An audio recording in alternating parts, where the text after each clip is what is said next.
Sports Day is brought to you by Barton Community College. Explore your future and get started now. Visit gobarton.com. Okay, Sports Day in 3, 2, 1.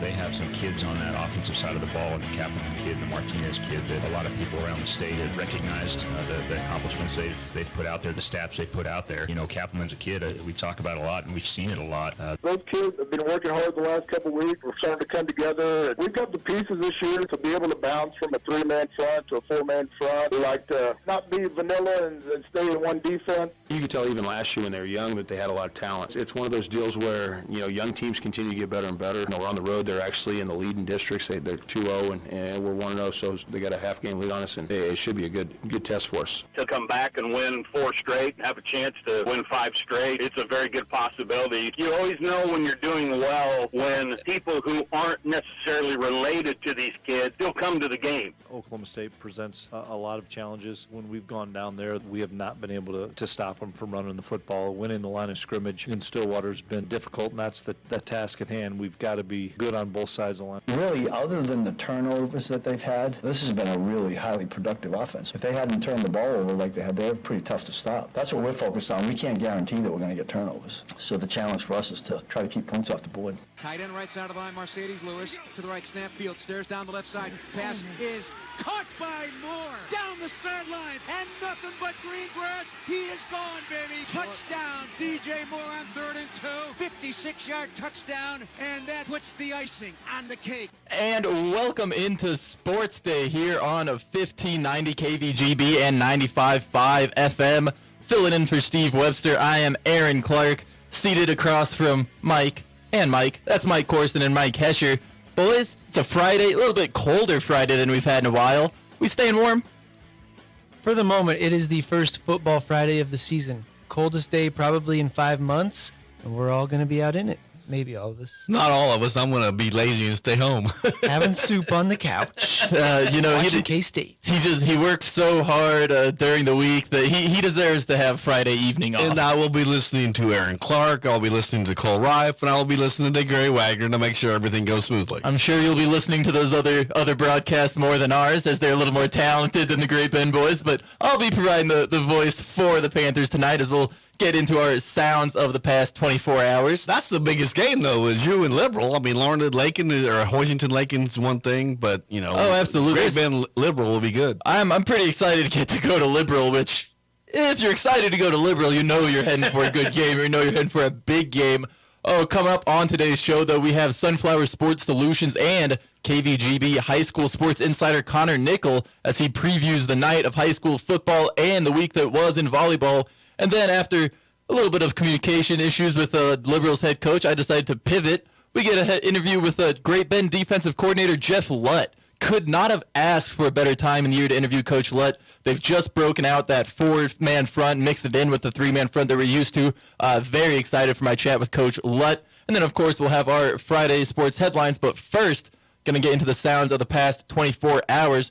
Right after reminding everyone that Sports Day is brought to you by Eller Automotive Repair, a local mechanic that can help, behind Great Bend Appliance Furniture and Sleep Source, as well as the Barton Cougar Booster Club, continuing their efforts to make the Barton Athletic Department the best in the country. Moving it now in to our sounds of the past 24 hours. You got to hear from head coach of the Great Bend High Panthers, Aaron Beck, as he knows that his Panthers, they're headed for a dogfight tonight. Like we kind of said, it's a big game coming up tonight for Great Bend.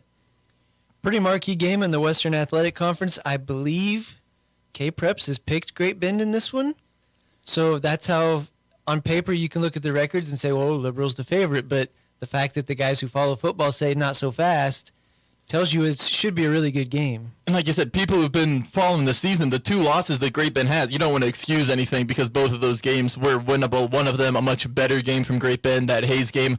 But when Hayes, especially Malik Baugh's been a little banged up these past couple of weeks, but when Hayes has a healthy Malik Baugh, that is an incredible football team. And then Buhler this year, a much better team than anyone was expecting coming off of last year, which I guess shouldn't have been that much of a surprise. Buhler has a history of having a competitive team. They were down a little bit last year, bouncing back now this year. But Great Bend, a huge game in the Western Athletic Conference, as they still control their own destiny as far as a conference title goes. If Great Bend wins out, there is an excellent chance. I think if they win out, there's no way they don't get a split of the WAC title, and it's very unlikely, but if enough of the cards fall the right way, Great Bend could come away with an outright WAC title, but a little more extra has to go. But Great Bend, a lot on the line tonight in Liberal.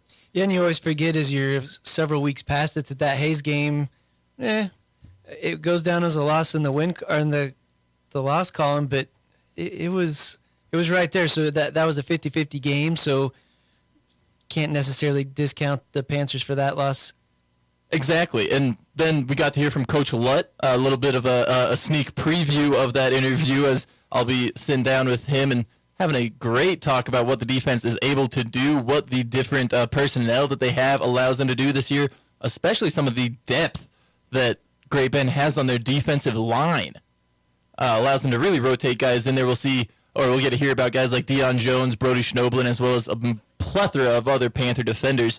But not the only football action happening in the area tonight, as Hoisington going on the road. Two pretty lengthy, about 2.5 hours for Hoisington, a little under 3 hours for Great Bend.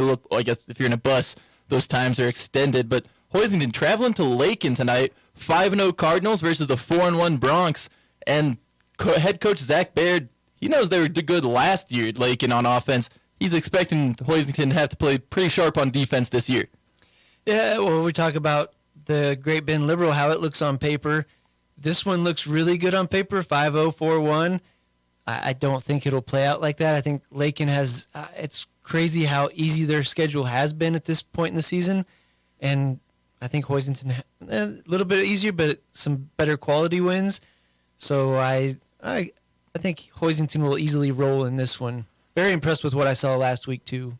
Against the Pratt squad that pretty all right this year. Not the worst Junkyard Frog squad that's rolled out. These records are funny. You can go Great Bend's record. They're probably better than their record. Pratt, I would say, better than their record. Hoisington, you can't get better than 5-0, but they might be better than their record, especially tonight when you're looking comparatively. The bridge, or the gap, rather, between Hoisington and Lakin may be a little more than it appears in terms of record. But we also got to hear from the voice of the tribe, Gary Wagner, as when Larned football starts playing well, they're a town that really rallies behind the football. And it's not even necessarily when the town's playing well. It's just a community that really gets behind their football team. And voice of the tribe, Wagner, he's seeing it this year. And I'd say all of our communities are that way. We've seen most of them struggle. We've seen most of them do well and strong followings. But as you play better football, that becomes the community event every Friday night, and you only get 9 to 11 of them. So, and then half of those are at home. So yeah, I always love to see how our communities respond versus if you go to a Wichita game, if you go to a Kansas City, Topeka area game, we got way better fans. Exactly. It just means a little more in the smaller communities. Everyone knows the kids a little more. You see, oh, that's so-and-so's brother, sister, daughter, son, whoever. And it's a little more fun. Everyone knows everyone. It's investment. It's a social event, and it's just what you grew up doing. So you go to the football games on Friday. And Hesher? All I'm going to say is... I was waiting to hear from our resident. I don't know about being better fans. There's just fewer things to do in Western Kansas, so maybe that's why they go to the football games on Friday night. I don't want to be a downer, but I am known as Dr. Doom. I saw you giving us some exasperated eye looks over there. I wasn't going to let you get away with that. What are you going to do in Topeka Friday at 8 o'clock? Go to the mall? I'm going to the football game. Seaman. Taking a look at some of the other football games in the area tonight, as we'll have Ellenwood traveling to Inman. Ellenwood trying to get back on track. They had that 3-0 record rolling, now sitting at 3-2. Hopefully can get back in the win column against Inman, sitting at 1-4. Yeah, and Inman's one of those funny stories. I think back-to-back state title. I think they won one and made the appearance in the other one, but obviously lost the Heckle kid, and it is remarkable what one or two. They also had some other good kids last year. It's remarkable what a volleyball coach can do for your football team. But their volleyball team is still highly ranked and could cause problems for the Lady Eagle volleyball team. It's the football team that went from so the loser, the volleyball team at Inman isn't struggling. Where did the Heckle kid go? Linden, 8-man. So Their volleyball team isn't struggling. Their football team isn't struggling. The only one that is having to suffer a little bit is the Inman football team. You lose a volleyball coach, and it's just how the dominoes fall. Yeah, and I don't think we got to talk about it last week. Heckle had 8 touchdowns, so they're number 2 behind Wichita County, which I think the pollsters give Wichita County just because they've been there. I'm saying watch out for Linden. So kind of fun to follow that storyline this year. Another game in the area is Russell, as they will travel to Ellsworth. It's going to be a talented offense that Russell is going to be trying to stop tonight. I know one Steve Webster's been very impressed with the Ellsworth offense dating back to the Jamboree that he got to officiate in. A very senior offense capable of putting up some points. We'll see if the Russell Broncos can't get to 3 or get to 4-2 on the year, as they currently sit at 3-2.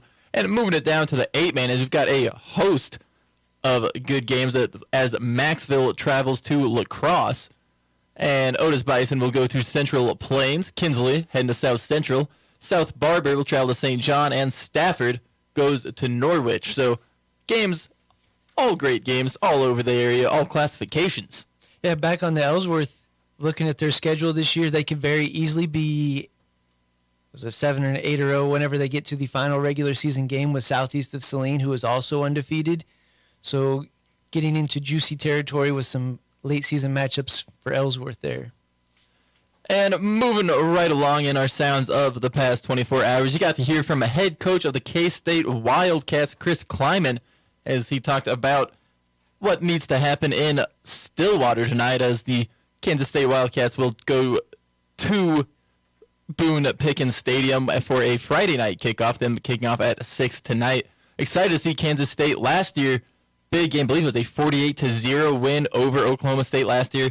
Kleiman, though, he said, this is 2 different teams. Like, you can't go in expecting, we're going to roll them again just because that was the result last year. Going to be a new game, new players, going to be having to step up for K-State.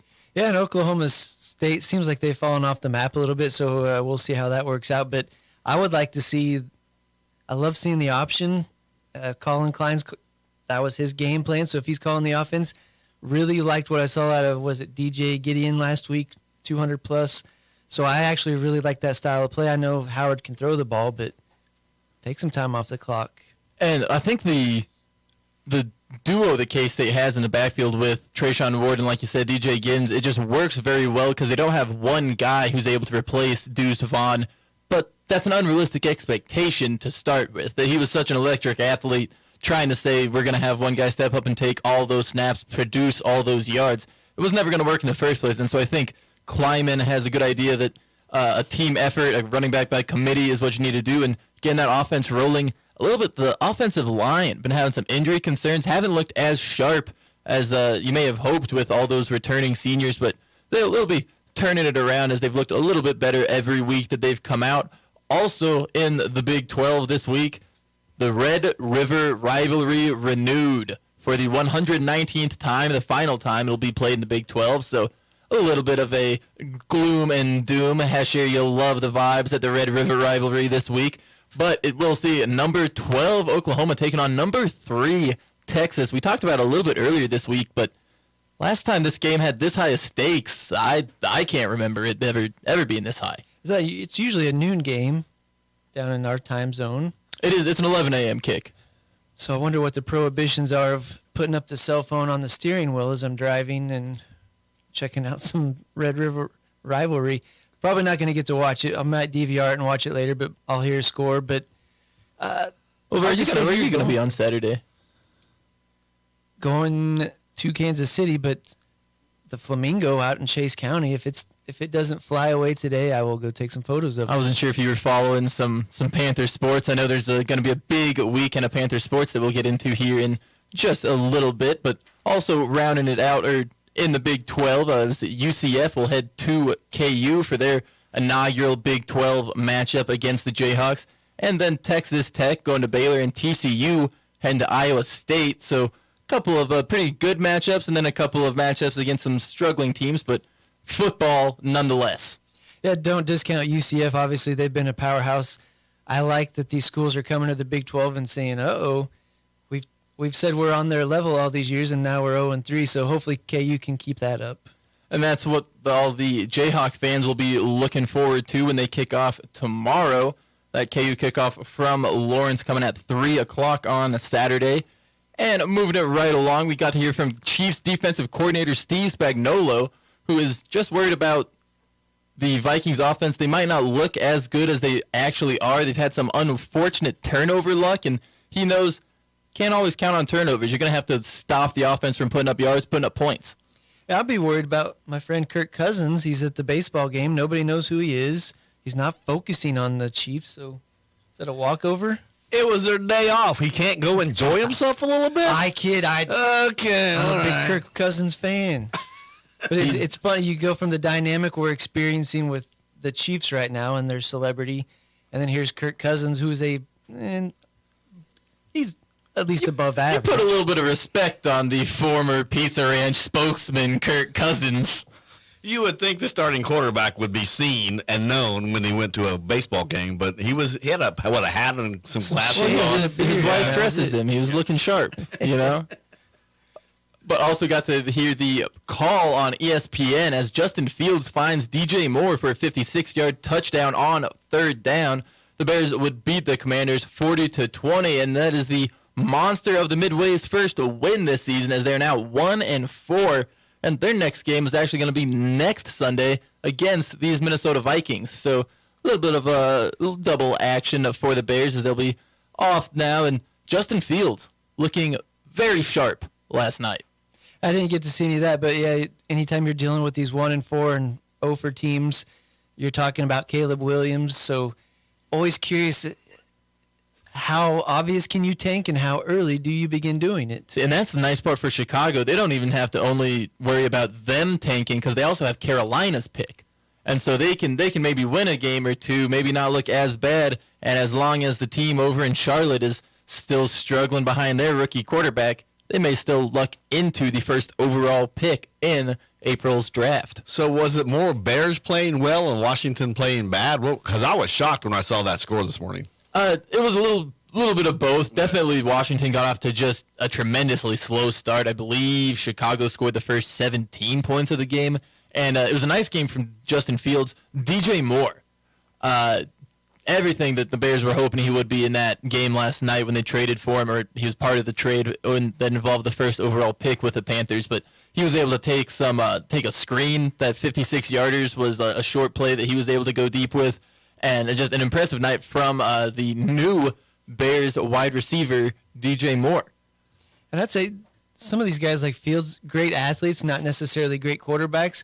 So when you want to preserve their careers and try to turn them into something they were not in college, which is why you drafted them, I say let them play the way they play. And if you get them for 2 or 3 years, nobody plays forever. But right, you just gotta try to coordinate your peak with when he's at his, and if you can time it up right, we've seen. Maybe not in a little while, but those one-year wonder teams will win a Super Bowl.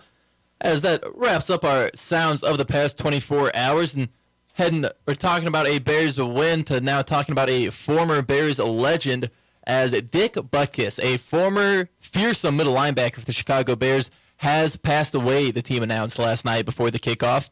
He was 80 years old, and according to a statement released by the team, he died in his sleep in Malibu, surrounded by family, so it was not necessarily a sudden thing. Butkus, a Hall of Fame linebacker who just some of the most grueling hits you'll ever see on film. He's part of that golden era where you could just rip a quarterback's arm off and beat him over the head with it. And as long as you didn't hit him 3 times, it wasn't going to be called personal foul. I saw a tweet allegedly that someone had said on Dick Butkus' Twitter, "You killed my grandpa on the football field," and he replied, "He probably deserved it." But if you talk 80 years old, I don't know his mental condition or anything like that, but be curious to do the brain scan on a guy who played in that era at that level and say, how bad, or did he even hit people? Was it all, he was so strong he just used his arms, he never used his head. He used his shoulders and head. I mean, it was back in the 60s, as Aaron suggested. But what I found interesting, doing a little research, he was with the Bears. They never qualified for the playoffs when he was there. I did not know that, and he also was drafted by the Denver Broncos, but he chose Chicago because he was born and lived in Chicago. So he was not invited to the Super Bowl shuffle? No. That was a little bit after I was his going to say, time. that's a little bit after that, yeah. However, in his tenure with the Bears, he was a first-team All-Pro selection 5 times and made the Pro Bowl 8 times in 9 seasons before knee injuries forced an early retirement. One thing I guess I can't necessarily say remember about him, but one thing I know about Butkus, he was an actor as well. He was one of the first guys in the league who kind of started dipping into that media success. He played roles in movies next to Deacon Jones, and just all sorts of a character. NFL missing out on what was one of their best players, still frequently ranked as one of the top 100 players in NFL history. A couple other things I found interesting. He kicked extra points occasionally, and he also ran back kickoffs. Athlete. Can you imagine? Yeah, that's crazy. He was what? They had him 6'3", 245. Can you imagine him running back a kickoff? And that's 6'3", 245 in 1960. Like, that's a big boy now at linebacker, and he was doing that back in people were a little bit smaller. Yeah. Well, at least they form tackled back then instead of just try to hit him high business. And now our final Friday sports headline, as the Panther volleyball team was able to beat Hillsborough and Emporia in straight sets last night as the Panthers improved to 20-3 on the season. It was a big night for Great Bend senior Macy Noctegal as the Panther libero reached 1,000 digs for her career. Great Bend will be next up this Saturday as they travel to El Dorado for some tournament play. Those wins last night, though, Corson, against some quality teams. Number 9 ranked Emporia, I believe, and a defending 2A state champion Hillsborough team. And sometimes you can write off and say, well, it's 2A. I would not do that with Hillsborough. They've been in the state championship game, I believe, the last 2 years. Coach Arnold runs a great program, and that's super quality wins. I wish they wouldn't have lost those 2 games. I know the rankings don't mean anything, but I love it when Great Bend gets respect and recognition.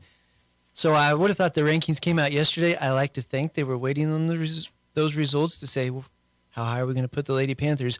Probably not, but I'm hoping strong showing this weekend in El Dorado. Maybe Great Bend can get into the rankings next week. We'll have an update on Sports Day next week on the Lady Volleyball, or on the Lady Panthers volleyball. But for now, we're going to go ahead and send it over to Steve Webster and Connor Nichols right after these messages. But first, I'd like to remind everyone that Sports Day is brought to you in part by the Marmy Auto Group on 10th Street in Great Bend, as well as the Venture Corporation, reminding you to help a neighbor and shop local when you can. Stick around right here. We'll have more Sports Day right after this.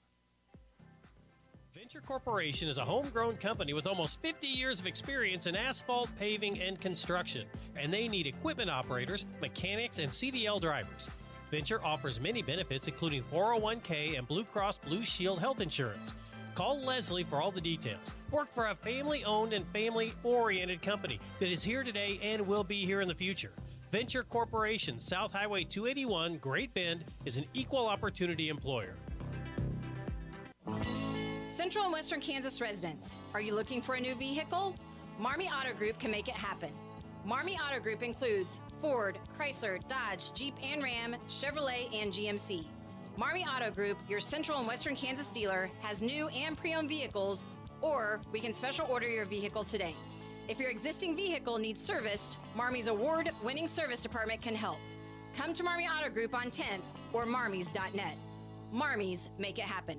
Community bankers should actually know your community. Hi, I'm Amy Herrera, Regional Retail Manager for your local Equity Bank. As someone who lives here, I know many of you and I know what's important to you. I've been in the industry a long time and I've helped many people navigate through financial challenges and lead them to financial opportunities. I believe that people bank with people. I'd like to invite you to stop by one of our region's 5 locations and meet our friendly, helpful staff. Let us show you how we're committed to serving you in our communities. At Equity Bank, we're right here beside you. Member FDIC. It's Friday, and that means game day in the Golden Belt. To help us prime the pump, Sports Day brings you Sunflower Sports Solutions, Connor Nickel. Connor Nickel joining us today on Sports Day. It is a Friday, heading into week 6 of the high school football season. A lot of things going on. Heck, we're into almost postseason for high school tennis. We've got volleyball getting serious, cross country going on, and Connor Nichols shares it with us on Friday. Connor, Sunflower Sports Solutions. If someone's living in a cave, what's going on? Yeah, so it's been great. The site's been active for about 6 weeks. I've had a couple people who may not know me as well have reached out across the state. This is my 16th year covering high school sports. Was with Hayes Daily for 7 or 8 years. I've been with K-Preps for 10, 12 years. Also was previously with Sports in Kansas as their lead writer their past 6. And so it's been a great site. I've got about 115 stories on the site so far. Stats are updated every week. Been a lot of coverage with various sports this fall, and BP Clean Right has been our main sponsor. They've done a great job. They sponsor a male and female athlete each week. And I'm online also on Facebook and Instagram and my Twitter feed that I've always had, which is at CNICHOLL Hayes. I want to give kudos to you guys every single week. Last week I had several Great Bend people follow me during the show last week, and really appreciate that a lot. Well, and you having fun? Yeah, it's been great. This has been something that I've wanted to do for a really, really long time, and it's been a great start. Okay, there's a lot of things to dig into, and we might as well get to the game taking place in Southwest Kansas. Liberal 5-0, Great Bend, couple drops this season. Now the Panthers, this is a huge game for Great Bend, not only from the WAC, but then for 5A seeding. Everything is there. This is a big boy game tonight, Connor Nickel. It certainly is. This is why you play tonight. And a few things on Great Bend that I think have been overlooked. First of all, ran all the numbers this week, and those are available again on my site, sunflowersportssolutions.com. The Great Bend Panthers are tied for the second best scoring defense in 5A. And, of course, they face a great passing offense. Obviously, Jay Brooks and Kappelman and Zayden Martinez, the great quarterback, and in receiver duo, Martinez, number one in the WAC with over 700 receiving yards. Kappelman is probably the second best 5A quarterback this season. And they face Great Bend Panther defense that has been much improved from last season. I really dug into the numbers and compared after Week 5 last year to after Week 5 this year. Last year at this point, Great Bend's defense had allowed 291 yards per game. This year that's down to 241. Trenton Kern, Matt Johnson, 94 combined tackles. Those two are all-state caliber players. Coach Beck has been really high on them. But the pass defense, Ian Kramer, of course, 3 picks. Cooper had the huge pick 6 earlier this season. And Great Bend's pass defense this year so far, 48 completions allowed in 101 attempts for 486 yards with 4 TDs and 4 INTs. Those are fantastic numbers. I mean, they are giving up under 5 yards per pass attempt. And what do they face on Friday night? A great passing attack. I still believe that Great Bend could probably create more non-positive plays, sacks, TFLs, picks, those things. Great Bend has forced 8 turnovers. For 5 games last year, they had 10.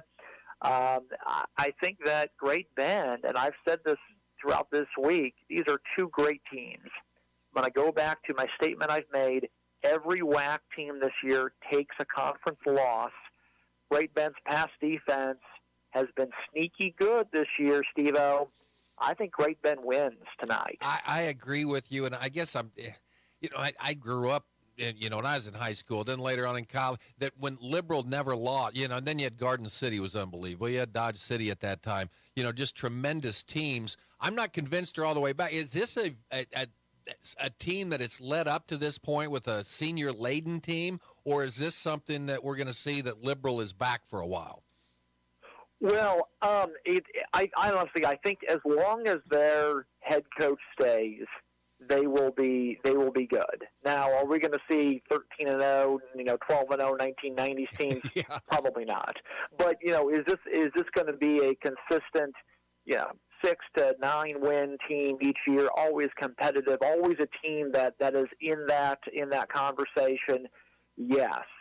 So Brian Luters, of course, wrote about him previously. His son and daughter were great athletes at nearby Meade.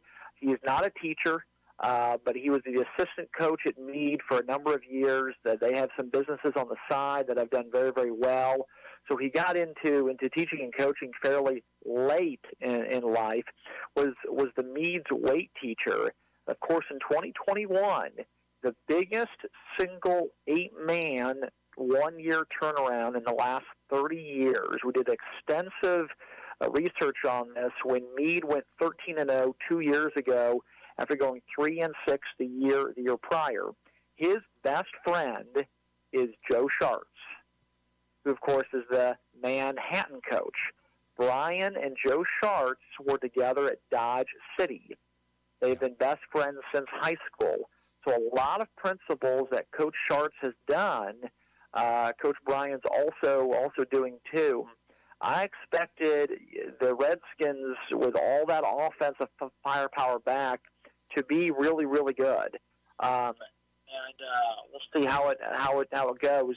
But as long as Coach Brian stays, I think they are definitely going to be a solid team. Yeah, well, we're kind of got some spoiled by riches. We've got a very young team here in Great Bend, so we expect them to be definite force here, not only this year, but the next couple of years as well. Connor, I'm going to go off script a little bit because this is you're starting to hear the buzz out there. Cheney, this is the year. They're going to get Andale. Well, Andale's, they've got they can't be thinking about Cheney yet. They've got Wichita Collegiate tonight. So what do you think about that district? Oh, it's an amazing district. I actually talked with Coach Schmidt earlier this week. Quick note, of course, Andale wins last week. I did a story on this week. It was the first time they won 85-7 last week. It was the second time ever in Kansas history that 2 girls scored. So kind of a neat fact there. They both scored on some extra points. But Andale has had the running clock this year in every game, and 2 times this year, running clock in the first quarter. Jeez. And that is just amazing. I do feel like Andale's line play is exceptional. I'm really interested to see how this game goes tonight against Collegiate. Can Andale's defensive line get home against Collegiate's great passing offense? Now, obviously, they've got Farrell as a quarterback. Their best offensive all-purpose kid has been hurt, and that hurts Collegiate a lot. It really does. But I think that Cheney, if they are healthy, has a real shot. Last couple years ago, I think it was 2 now, they played Andale to a 7-point game. I definitely think that if there is a team to do it, it will be Cheney this year. I think Collegiate's a fine team, and I think if they had been at full strength, maybe we have this conversation. But I went with Andale 44-24 on K-Preps, which, considering how much Andale's beaten teams by, that's going to be by far their closest game. But, yeah, Owen Eck, Gage Prosser, and Eck, 2 great running backs for Andale. It's a great line. But, again, yeah, running clock in 2 games this year in the first quarter. Wasn't this supposed to be Andale's rebuilding year? Yeah, it's just, it's amazing the depth that they had. I did a big story last year that got a lot of attention on the infrastructure that Andale has. You can point to a lot of things, but Coach Schmidt pointed to one thing which I think is missed so much in the Andale train, and that is Andale is a 3A school that draws from 3 distinct junior highs. I mean, you just don't have this. Yeah. So you have the Andale Junior High, you have the Colwich Junior High, and you have the St. Mark's Junior High. So you have all these kids and all these sports that are starters, and they've been invested in the program for a very, very long time versus even I'll say Hayes. I mean, Hayes has one junior high, and kids get disinterested. They don't have as many playing opportunities. All of these kids for Andale have played for so long, which creates this awesome depth. That's a great point. That is excellent. Okay, well we'll look forward to that Cheney Andale game that's coming up in our area tonight. Ellsworth and Russell. Ellsworth looking down the barrel of southeast of Saline, but that's in a couple of weeks. Russell, do the Broncos have anything for the Bearcats tonight? Russell, Coach O's done a really nice job. They're 3-2. People forget, if Russell can get to 5 wins, it's still the second best season in 20 years. and I think they do that.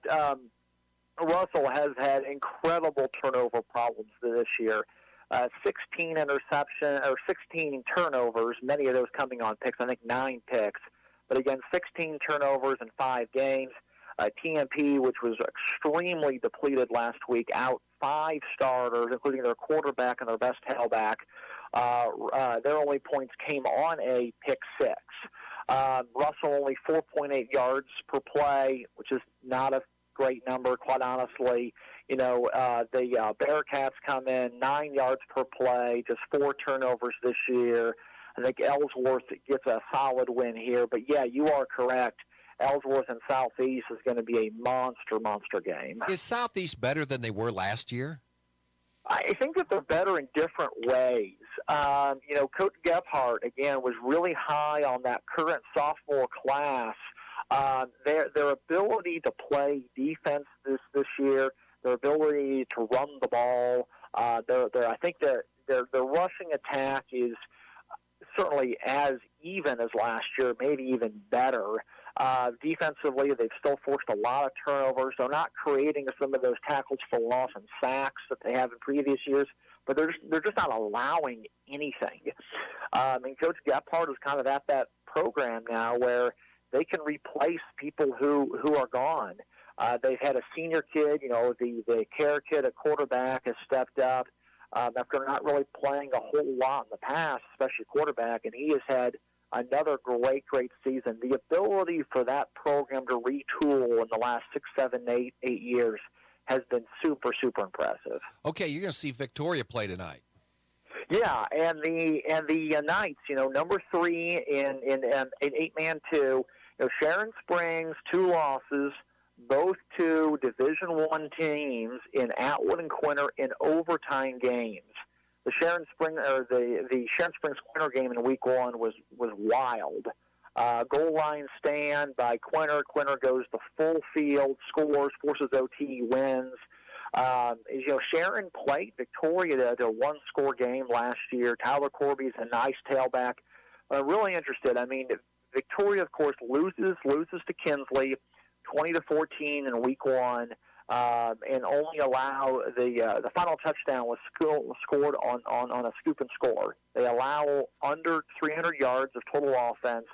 They blow out Central Plains a few weeks ago. Victoria has been the number 2 scoring defense in their class. Really interested to watch that defense today against a very run-heavy attack. Connor Nickel with us, Sunflower Sports Solutions on the program. Great Bend Lady Panthers, good night last night. We're going to talk about it with Connor right after this. Marmy Auto Group makes it happen. Central and Western Kansas. Check out our selection of new and pre-owned inventory. Marmy's friendly staff offers top quality service that you've gotten to know over the years. When your existing vehicle needs parts or service, our experienced team will get you back in the game this season. Marmy Chevrolet, GMC, Ford and Chrysler, Dodge, Jeep Ram, parts, service, and body shop. Visit Marmy Auto Group on 10th Street or marmys.net. Marmy's, make it happen. It's Sports Day on 1590 KVGB and 95.5 FM. Presented by Barton Community College and the Cougar Athletic Department. Continuing our discussion with Connor Nichols, Sunflower Sports Solutions. Okay, Great Bend stubbed their toe a couple times on Tuesday. There's just their second and third losses of the year. What a bounce back last night, though, Connor, as they get wins over Hillsboro and Emporia. Good for the Panthers.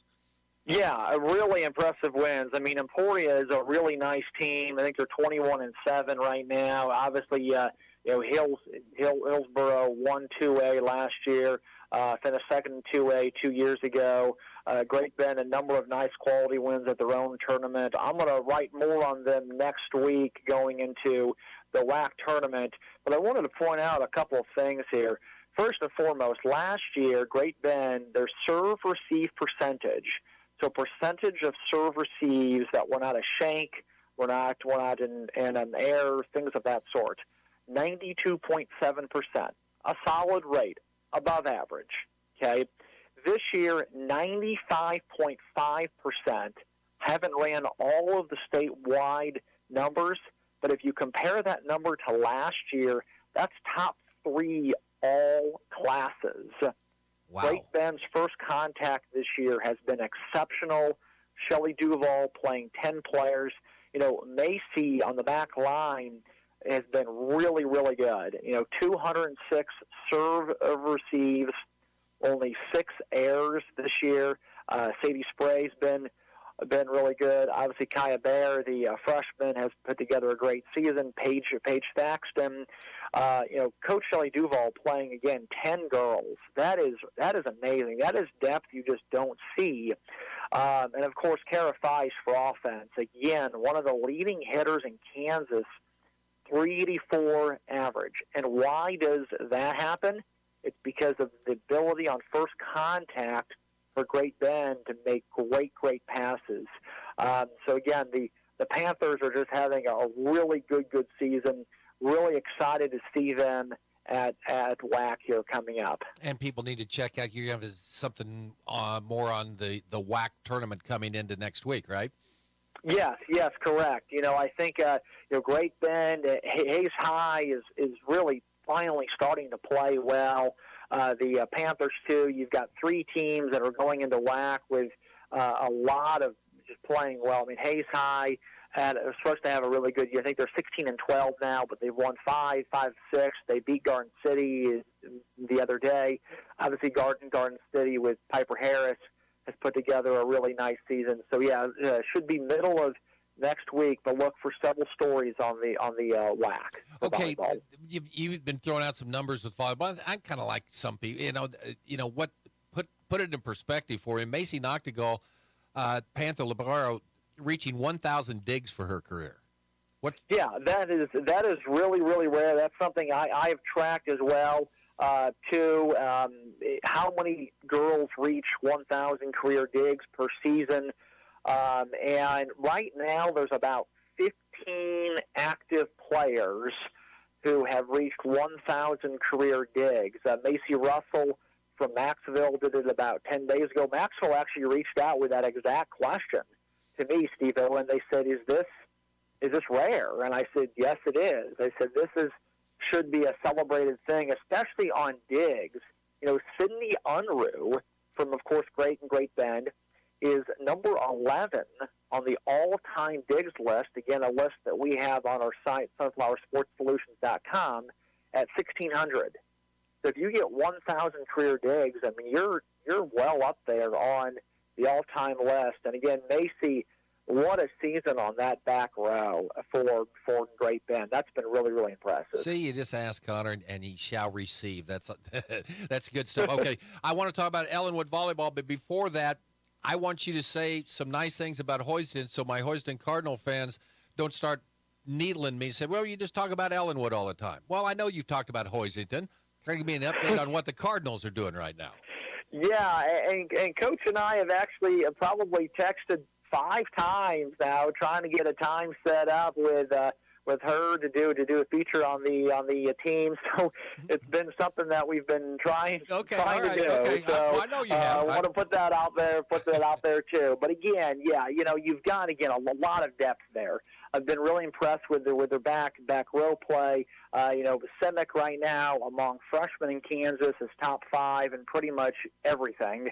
And Jordan Boxberger has put together a really good year.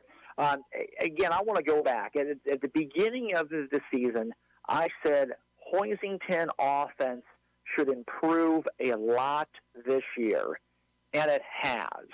And that is due to the back row play, the setters, Rife in the back row, obviously Farmer setting the ball. Farmer, of course, with several track offers right now. There's a lot of parallels that you can draw between Hoisington and Great Bend this year. Solid, all 3 facets, back row, setting, attacking, a lot of depth. And you're seeing, again, a lot of players from freshman through senior contributing. And these coaches should really be applauded for getting all of this depth involved. Sometimes that's really hard to do, and both of these coaches have done it really, really well. Okay, speaking of Ellen Wood, you saw them play Tuesday. Yes, I did. And Kendall Moore, my goodness, has she emerged? And I asked Coach Maxwell about this, and he definitely agreed. Kendall Moore last year as a freshman, 85 kills, 204 hitting, 6 assists. This year, 194 kills, 232 average, and 263 assists. She is very, very bouncy. She's extremely athletic. When these matches against Victoria and CP got tight, she was the one, and Bailey, the senior, she was the one. They were the ones who made plays happen. I thought Katie Bailey has been really solid in all facets. I asked Coach Maxwell about the serving, and he said, yes, I believe that we are serving better. That's been a key point this season.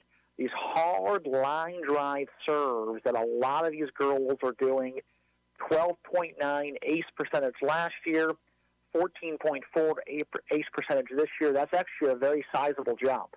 And you're seeing 3 freshmen, Jacobs on the back row, Reese, Stickney, and then Bachman as far as setting, who have all stepped in and played really well. Coach Maxwell very open-ended on if Ben Key would be back this season, but he believes with this emergence of Moore and the freshmen and Bailey and some other key parts as well too, this is still a state qualifying caliber team. Connor Nickel bringing it on a Friday like he always does. How can people consume Sunflower Sports Solutions, Connor?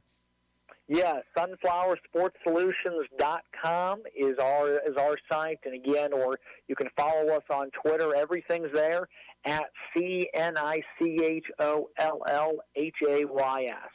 You are the well, anyway, you're Fridays here on the show. Hey, Connor, have a great week. We'll talk to you next week. That's always, Steve. As always, sir. Thanks so much. Okay, Connor Nickel, one and only, man. What a good job he does. And we appreciate him coming on Sports Day every Friday. Sports Day brought to you in part today by Equity Bank. We're right here beside you, equitybank.com. Next Tech Wireless, experience wireless built by Kansans for Kansas and advanced therapy in sports medicine. Get your life back. Aaron Clark talks with Great Bend Panther defensive coordinator Jeff From the Lutt Mail next Money on Sports Management Day. Studios, 1590 KVGB, Great Bend, and 95.5 FM K238CK, Hoisington. At Next Tech Wireless, it's wireless on your terms.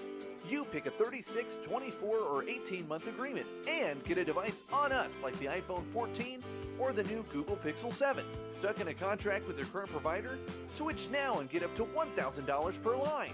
For more details, stop by your nearest Next Tech Wireless location today or call or text our customer care team at 877-621-2600. Next Tech Wireless, home on the range.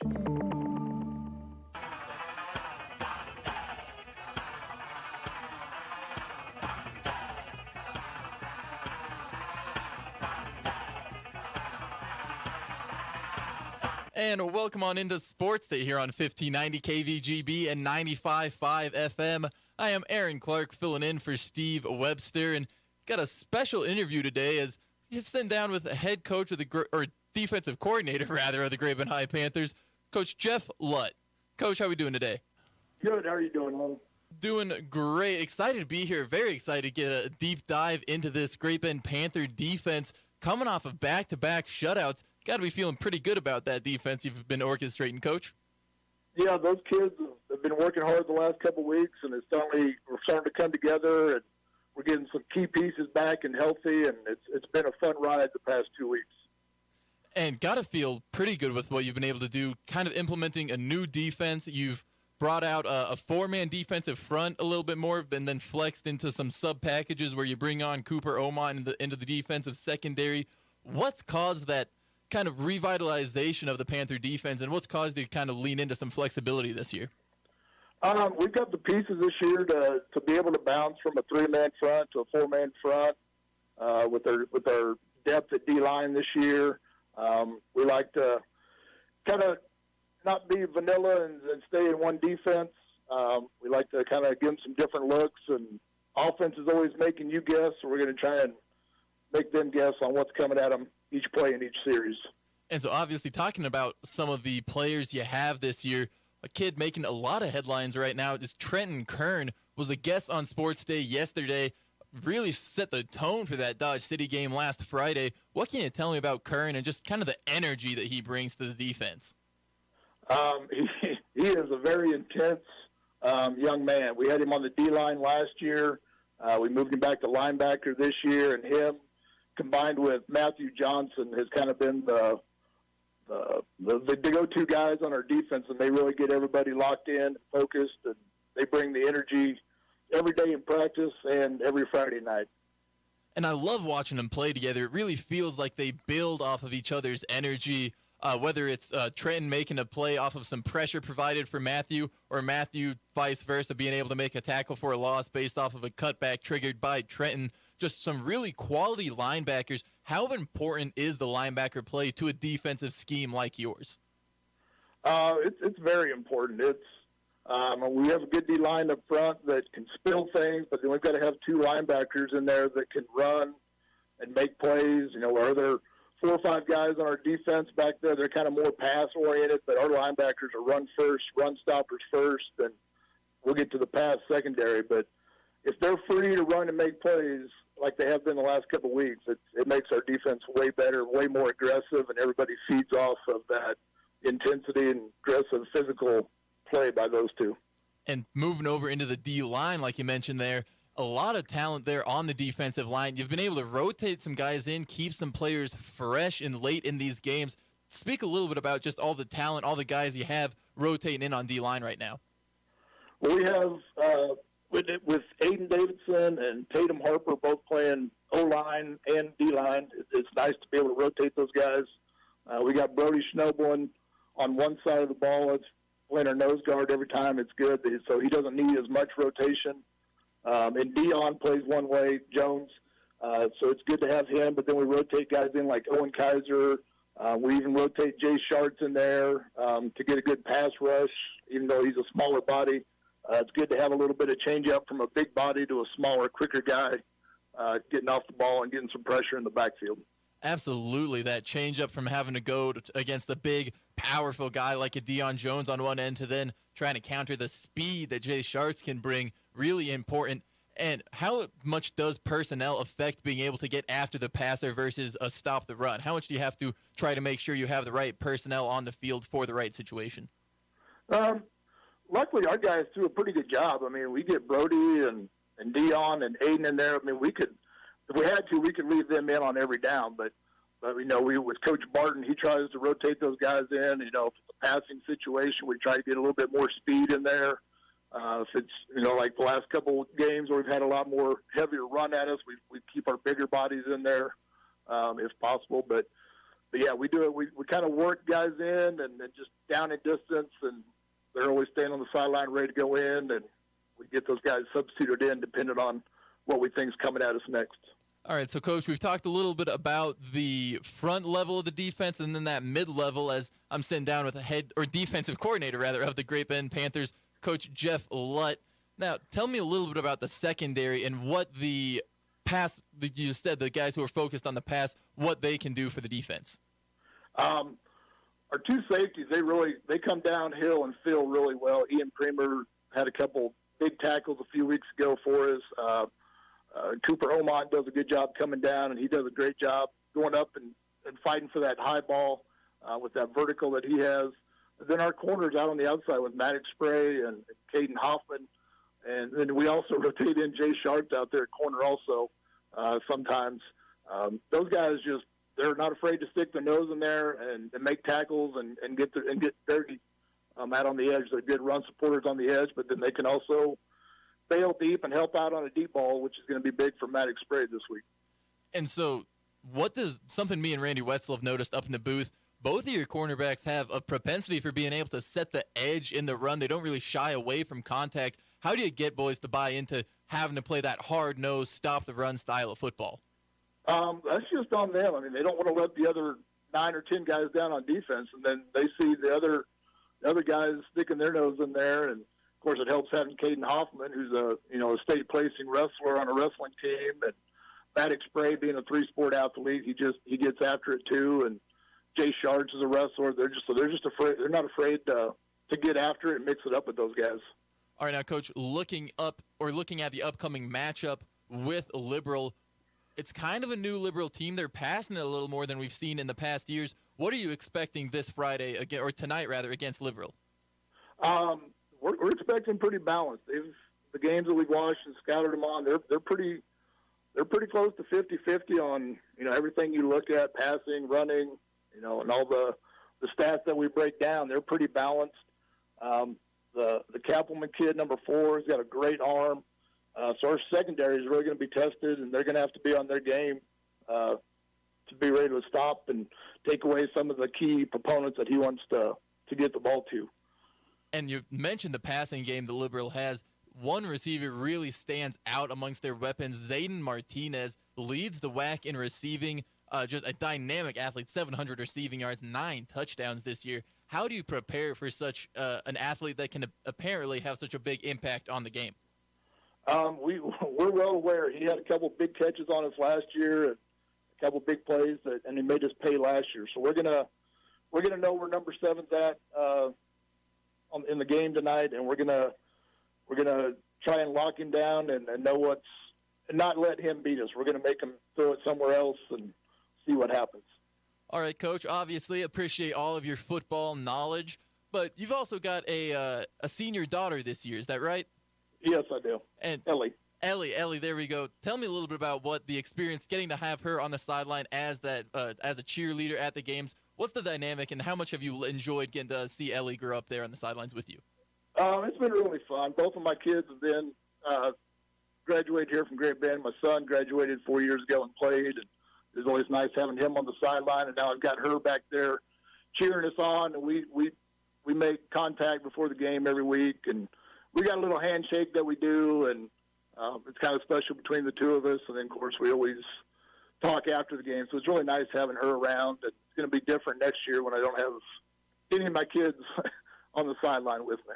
The football team isn't even ready for that level of dedication and that level of locked-inness from Coach Lutt next year. Hoping so. That is Great Bend defensive coordinator Jeff Lutt. Coach, thanks for your time today, and good luck tonight. Hey, thank you, Aaron. Thanks for having me on. And we'll have more Sports Day coming up right after this. If you need physical therapy, consider Advanced Therapy in Great Bend and Progressive Therapy in Larned and Hayes. We had a lady that was having some severe back and hip pain, and we worked with her for about 6 to 7 weeks, and we were able to actually restore greater than 80% of her mobility, and we were able to keep her from actually needing that surgery for about 4 years. You don't need to hurt. Physical therapy can help. Call Advanced or Progressive Therapy and Sports Medicine to explore your treatment options and get your life back. And welcome back to Sports Day. Hesh, what do you see from Hoyington Volleyball? Quick update. Webby talked a little bit about it, but they did win 2 matches last night. I believe they're 25-8 and ranked in the top 10. So volleyball all around the area, top tiers, Great Bend, Ellenwood, and the Hoisington Lady Cardinals all excelling this year. Stick around or come back on Monday as we'll have the update on all the sports happening this weekend right here on Sports Day, only on 1590 KVGB and 95.5